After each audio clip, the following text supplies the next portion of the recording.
Hello friends, my name is Hannah and welcome to another video on my channel, Hannah Lost the Plot.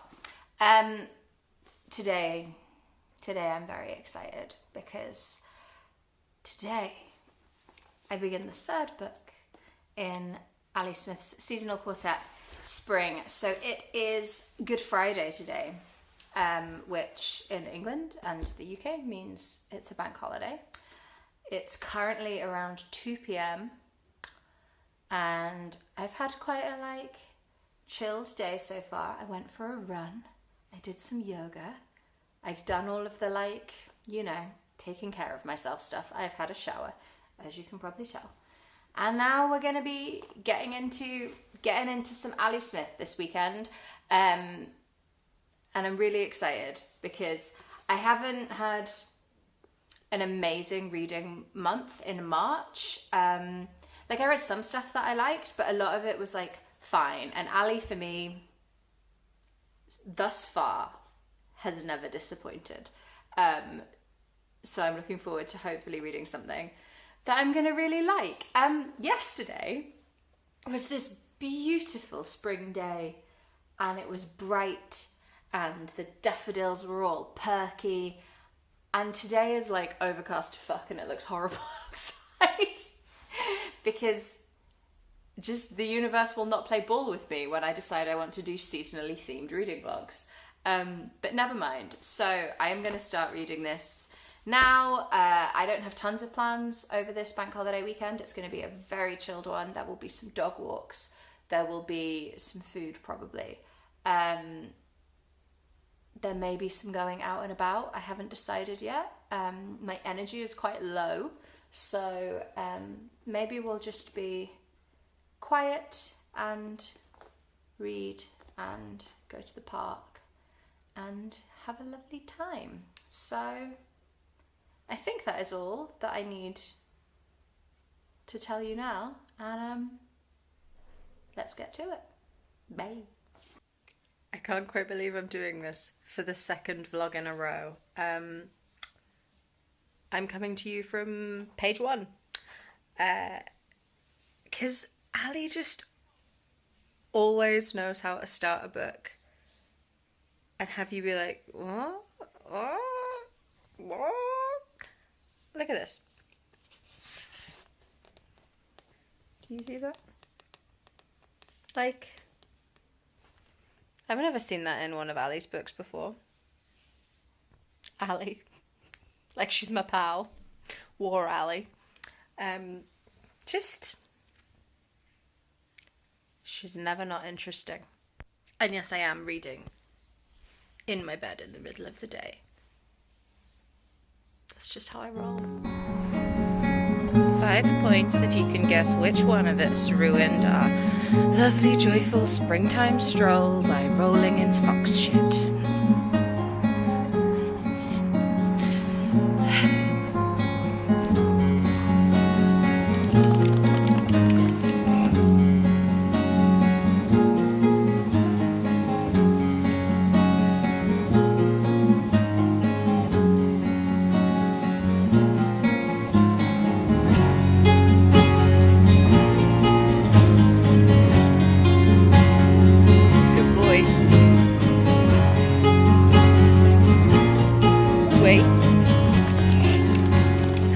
Good lad.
and I am about,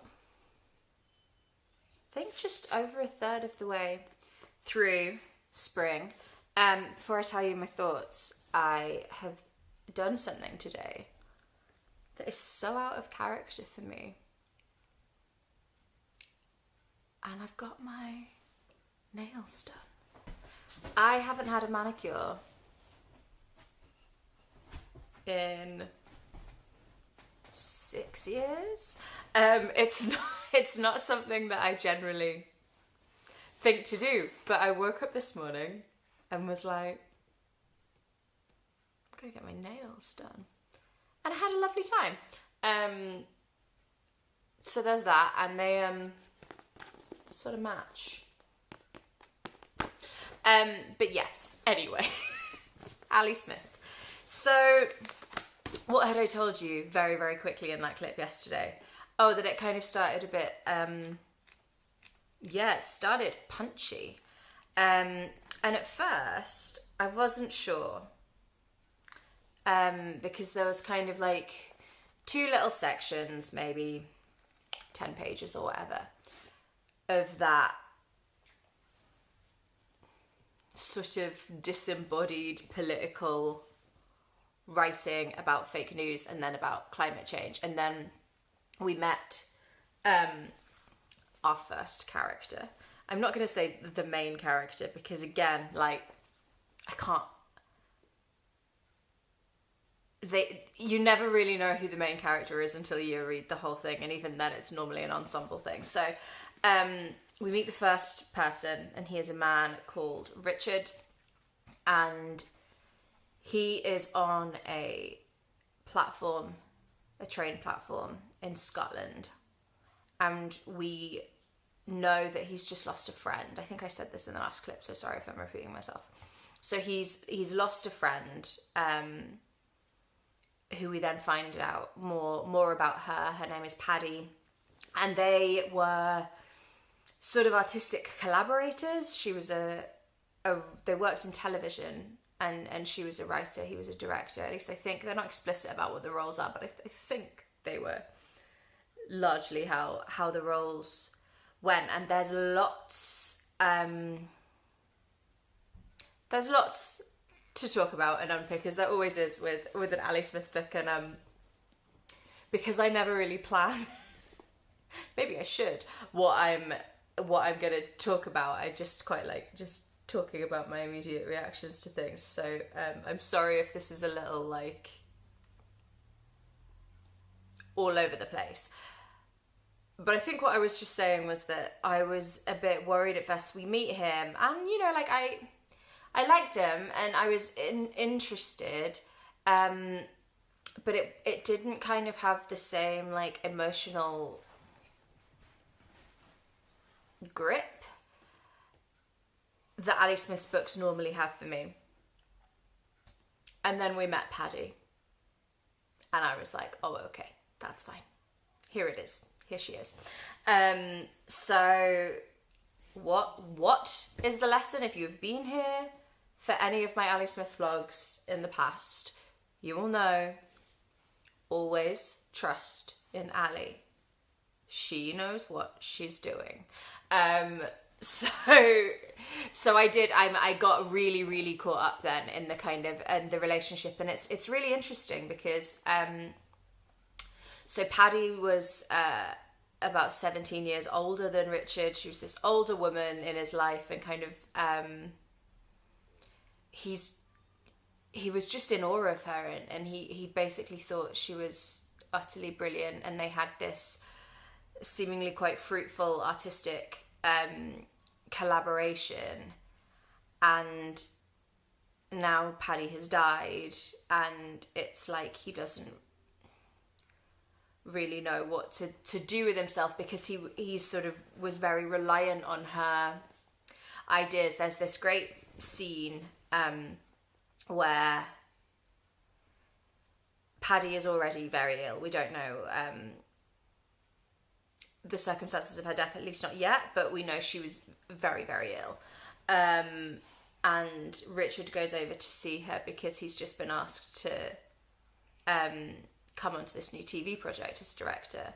And it is a book which I haven't checked yet, but I think is a fictional book, about this resort in Switzerland where at one point both the writers Catherine Mansfield and Rainer Maria Rilke were there at the same time, but that they didn't ever meet or interact. And there's this quiet sort of contemplative novel about that not meeting. And he's been asked to work on the adaptation for it, but with this guy called Turp as the writer, who has already ignored the fact that the book has the characters never meeting because evidence suggests that they never did meet. And they're having an affair, and there's like 6 sex scenes already, and he's just like Hollywooded the whole thing. And you hear Paddy's kind of reaction to that. She's a big fan of Catherine Mansfield. I wish I had read some Catherine Mansfield. I think I would have appreciated the intertextuality of this more if I had, but I haven't read any Catherine Mansfield. And yeah, so there's been lots of conversations about the telling, as kind of in previous Ali Smith books, but like the telling of people's stories and how, and kind of filtering those stories through lots of different layers of storytelling. And we see from that scene how sort of reliant Richard has been on Paddy for really kind of being the deep thinker of the artistic collaboration. And yeah, so there's an element of that through it, and there's just so much. So Richard feels quite hard done by, almost, in that he's very what is the word I'm looking for?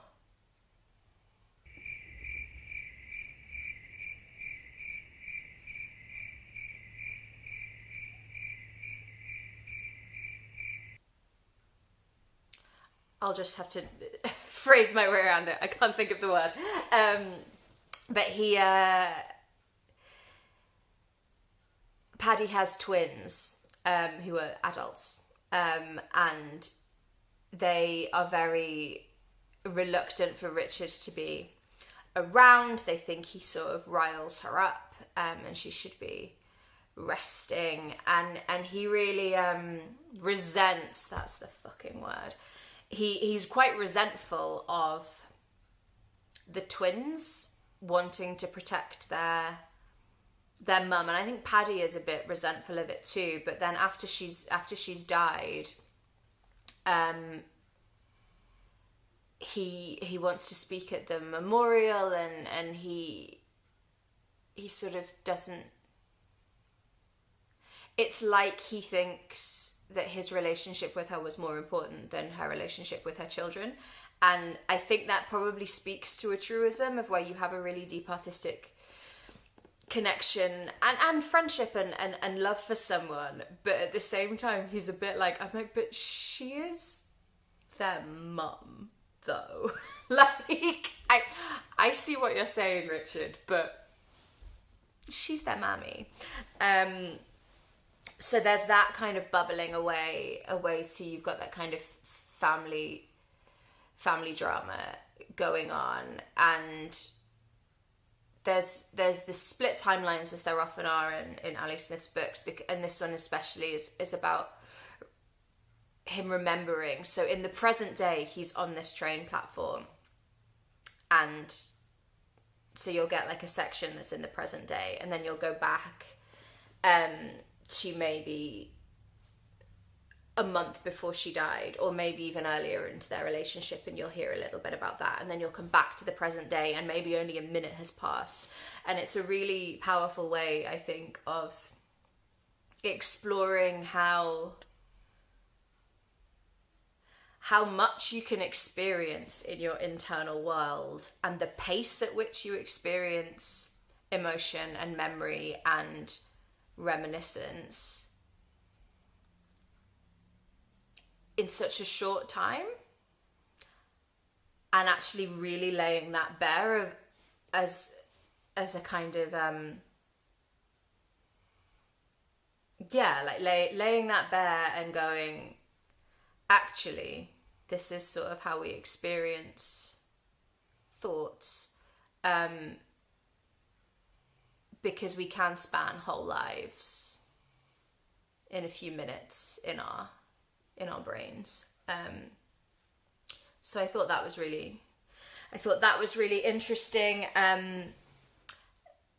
We know that Richard's wife left him and took his daughter, and basically I think he has little to no contact with them, or no contact, I think. And Paddy encouraged him to basically have like an imaginary daughter as sort of a coping mechanism, and so he's talking to his daughter in his head, and she's answering him, and she's sort of acting like this almost like conscience for him. And he talks about how that was a real gift that Paddy gave him. And she encourages him to send a postcard from his daughter every time he kind of goes away or whatever. So he writes these postcards from his imaginary daughter to Paddy.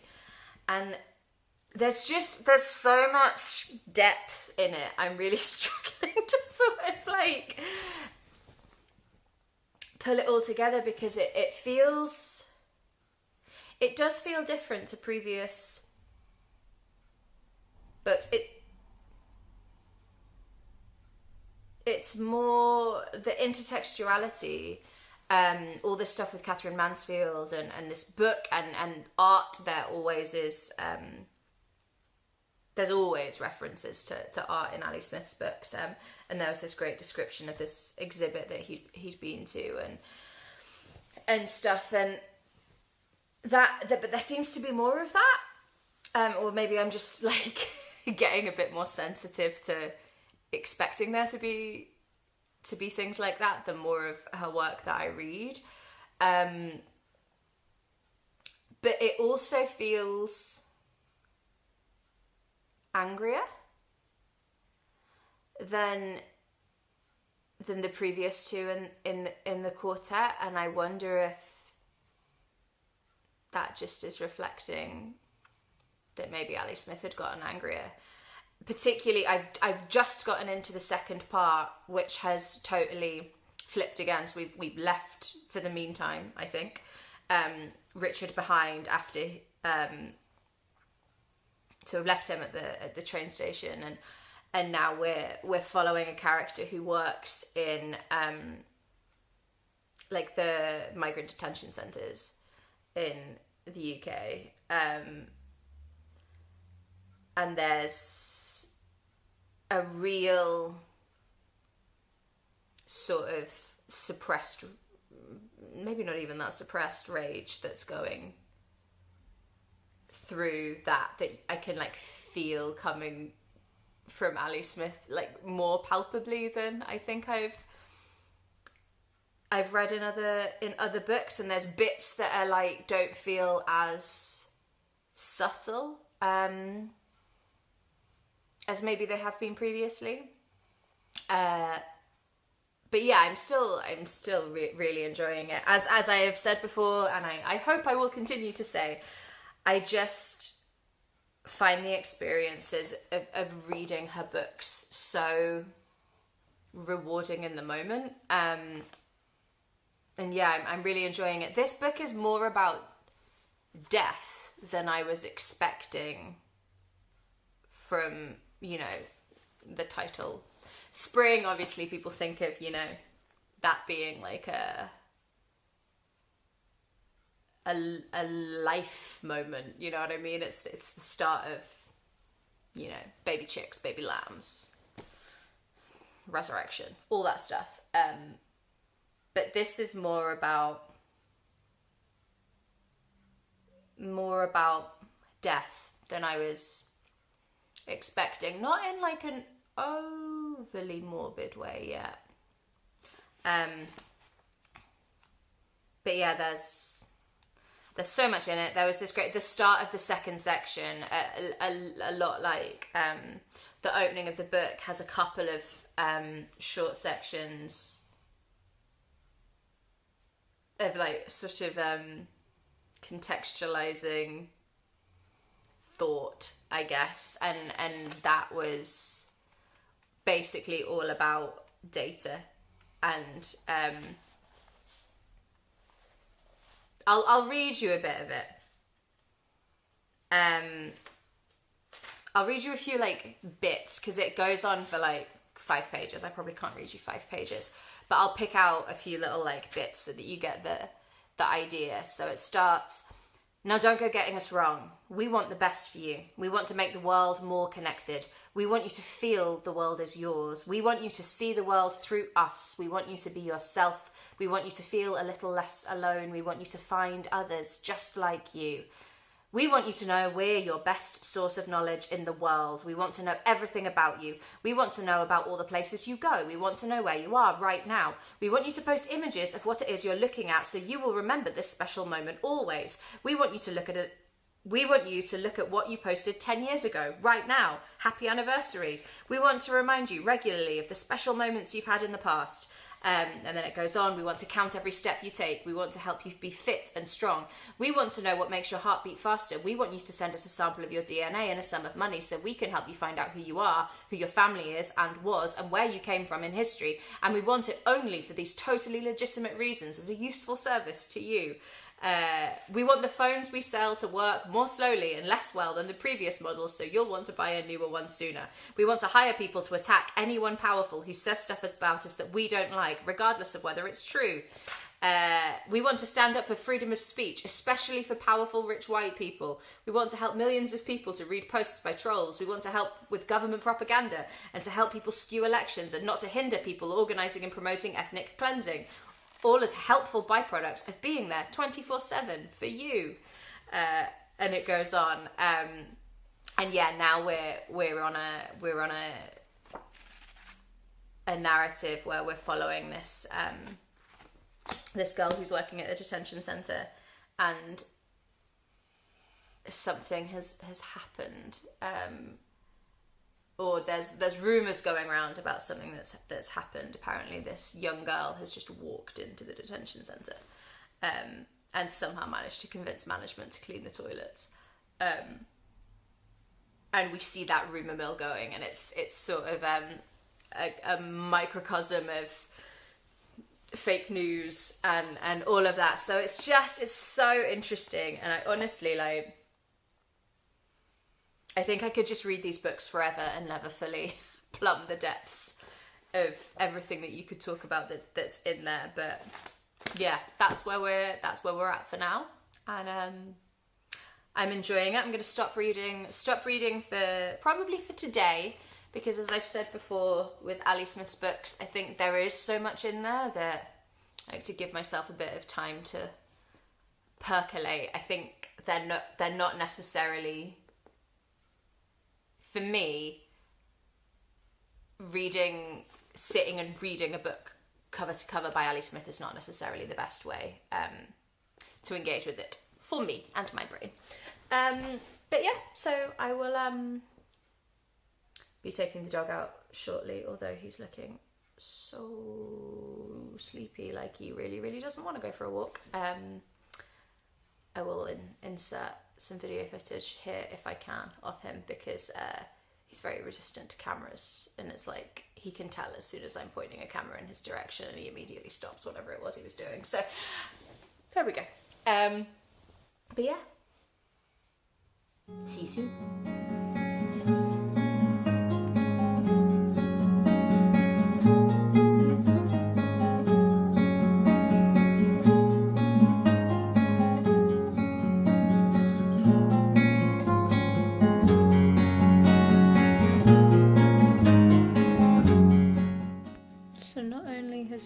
stolen my seat.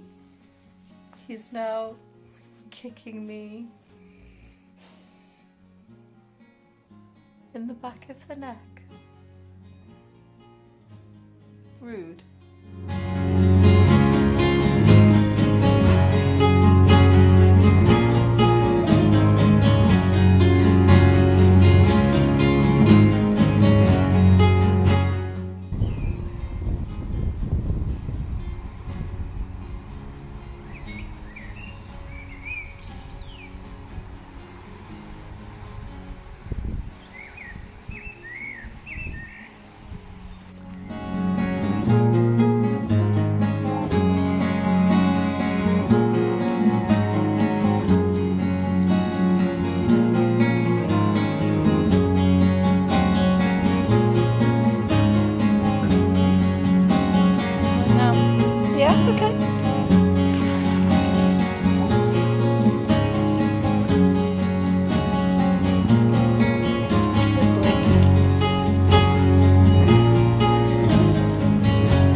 Lewin is having fun finding the most delicious grass, so I thought I would take this opportunity to check in on you while keeping an eye on him. I have finished the second part of Spring this morning, and it's funny,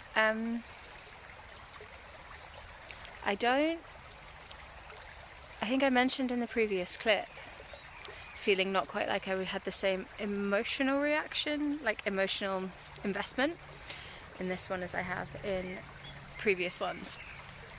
And I'm still feeling that a little bit.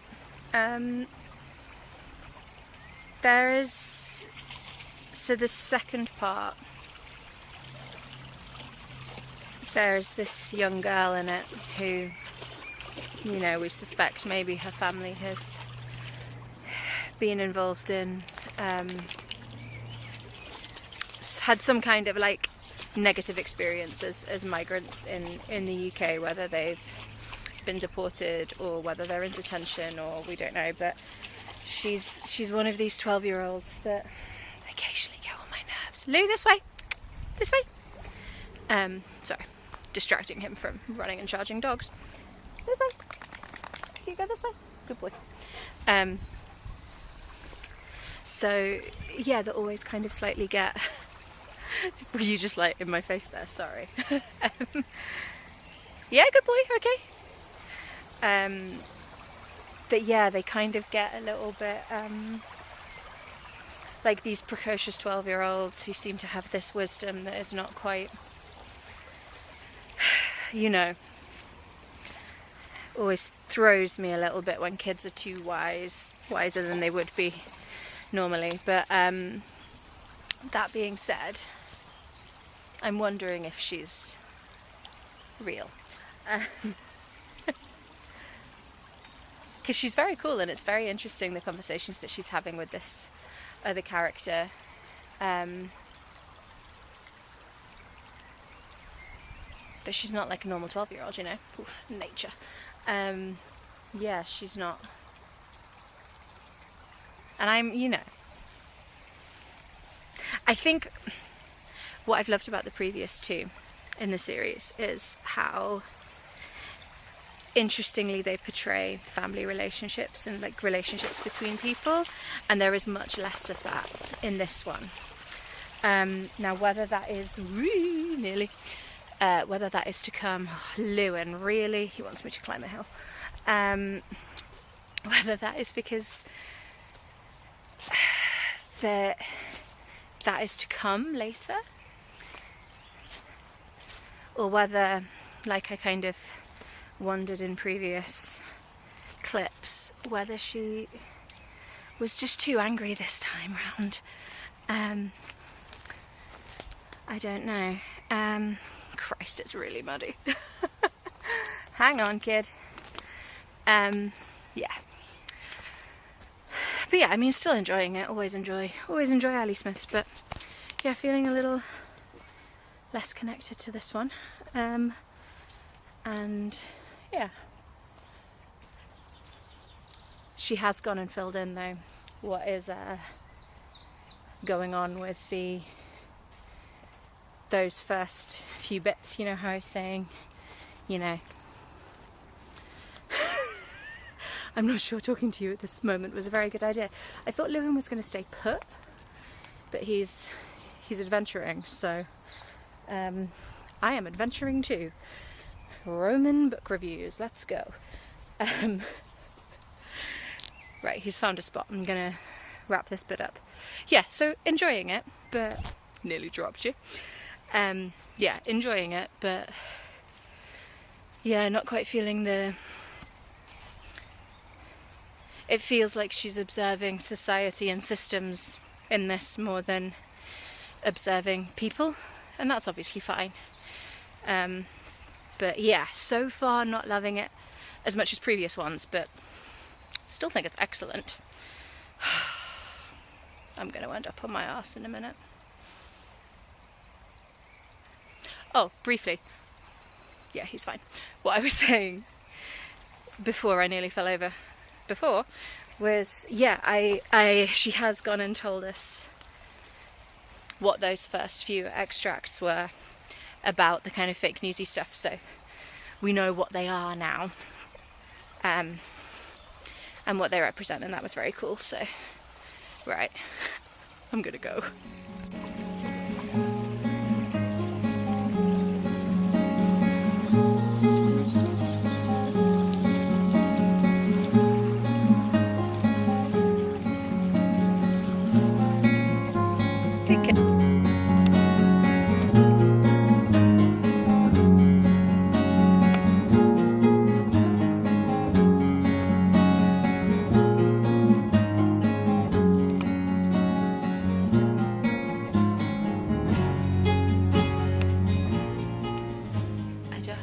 Related to say, but I did just want to provide proof that I do actually cook things that aren't breakfast.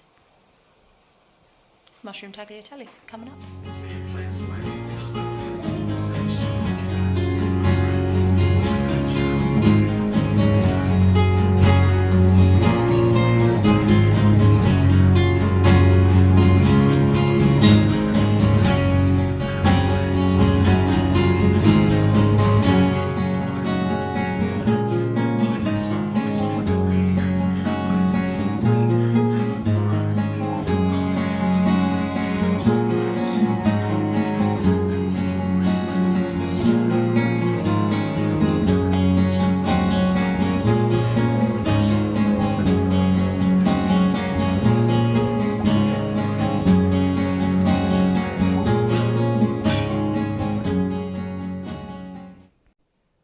Hey, it's Running Hannah continuing to use you as like my external accountability. You'll be thrilled, I'm sure, to know that I've just completed run 1 of week 3 of Couch to 5K, so yay me. Do I have anything else that I need to tell you right now? I'm just feeling proud of myself because I find routine really difficult and I've been running every other day for 3 weeks, so bye.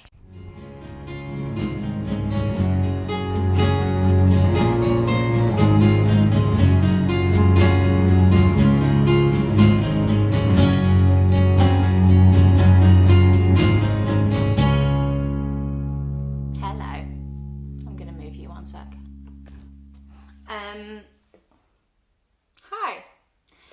It is Wednesday afternoon.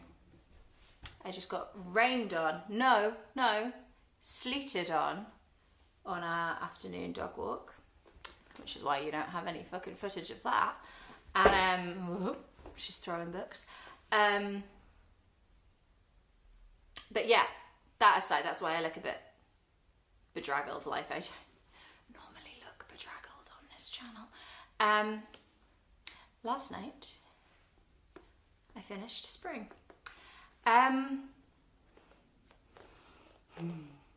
Okay. I liked it. I did like it Ali is still my number one. She's still my fave. However, I didn't like it as much as I liked Autumn and Winter. But here's the thing. I'm actually a bit pleased about that. Because since I discovered Ali Smith, belatedly, every book of hers that I've read has felt like... I've always felt like the most recent one I've read is my favourite. And I was starting to be uncomfortable with that pattern, like it implied that I wasn't being kind of like critically engaged and I was just on a bit of a like self-perpetuating Ali Smith hype train. So I'm actually quite pleased that I could objectively read this and go, I enjoyed it. I didn't like it as much as Autumn and Winter. Phew. The circle is broken. But let me talk to you about why and what. And I don't think my reasons or my sort of reflections have changed massively since I did that slightly shambolic update in the woods, because I do think that's what it is. There was nothing in here that I didn't like. I just didn't feel as connected to it, and I didn't, in lots of ways, this felt like a bigger book than the previous two. And sometimes, now what I love about Ali's books is that they're I just can't bring myself to be like that wanker that refers to authors by their second name. I can't do it.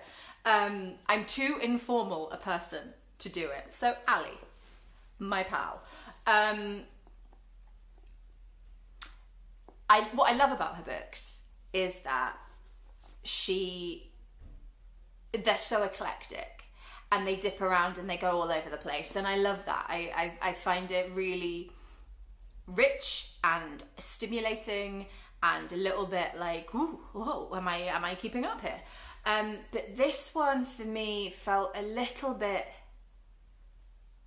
more like that, with some scenes that were really quite short that I really wish had been, that we'd sat in it for a little bit longer. And for me, the characters in this,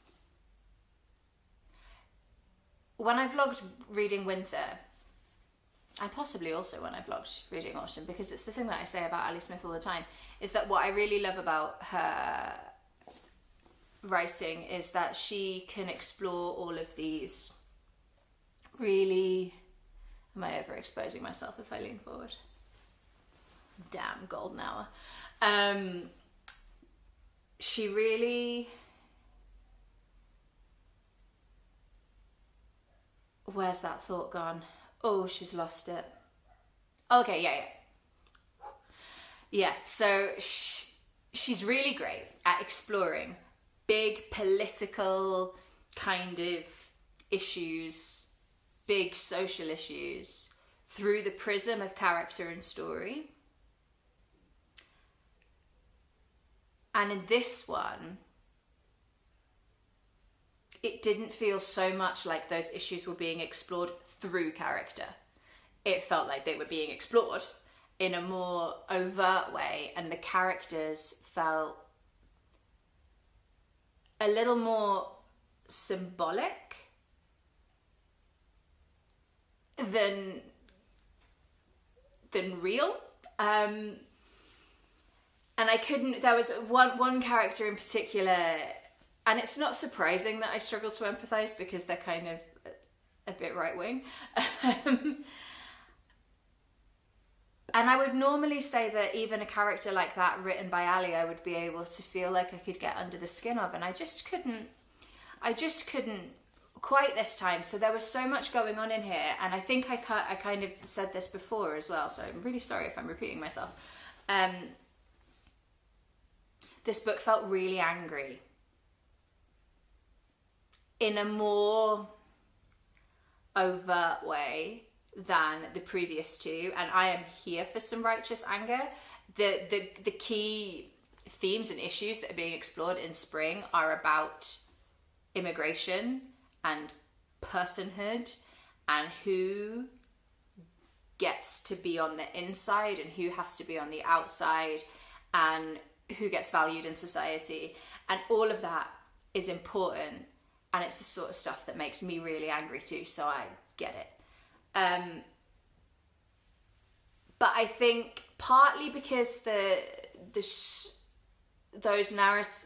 particular through line was mostly told through the story of this young 12-year-old girl who sort of just felt a little bit magical, but in a way that, for me personally, distanced me from her a little bit.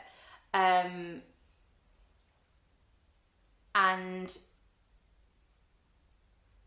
even the characters that I did feel more emotionally invested in, like the director and the writer, I don't know, I just didn't quite get them on a more nuanced level in the way that I have with characters in Ali's books before. And also I'm annoyed at myself, and this is not, I can't blame the book for this, because back to the old Hannah lost the plot.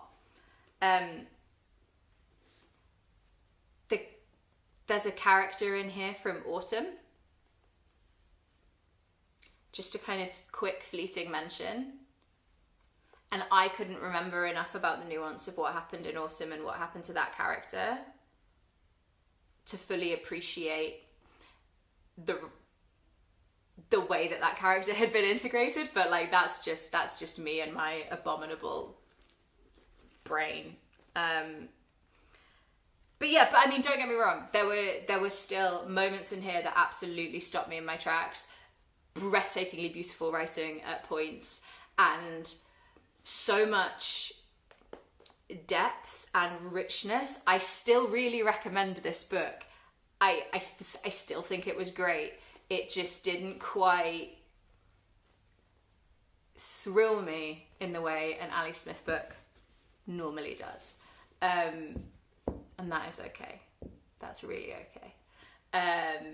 Because I think if I had carried on with every single book I read, overtaking the last one I read in terms of which one I think was best, I would start to really question myself. so it's fine. So that has been Spring by Ali Smith. Let me know if you've read this, if you've read others in the Quartet, because I know some people have read them in order. Others have read them in a slightly different order. Where does Spring rank for you? Because at the moment, for me, I think it would go Spring, Autumn, Winter for me, but Autumn and Winter kind of could battle it out maybe, but I think I loved the mum in Autumn, but I think I preferred the relationships in Winter. But yeah, let me know in the comments down below if you've read them and what you think. I sort of feel like I've not done the book enough service in sort of talking about all of the nuance that there is, and all of the topics that are discovered, and all of the references that she makes, but I just feel like I would have to write a thesis if I was to do that, and that's not something I'm gonna do. So thank you for watching. If you are still here, comment down below, say hi. Oh, actually, I have I think there are more of you now then this is the first video that I've wrapped up since my subscribers took a little bit of a jump, because Goddess and Hero Jen Campbell recommended my channel, which was incredibly sweet and unnecessary of her, but I'm very, very grateful. So if you're new, say hi down below, and tell me what you've read recently that you love, and yeah, let's get to know each other, shall we? Yeah. Do I have anything else to say? If you've enjoyed this, please like and subscribe. Whatever. Roll credits.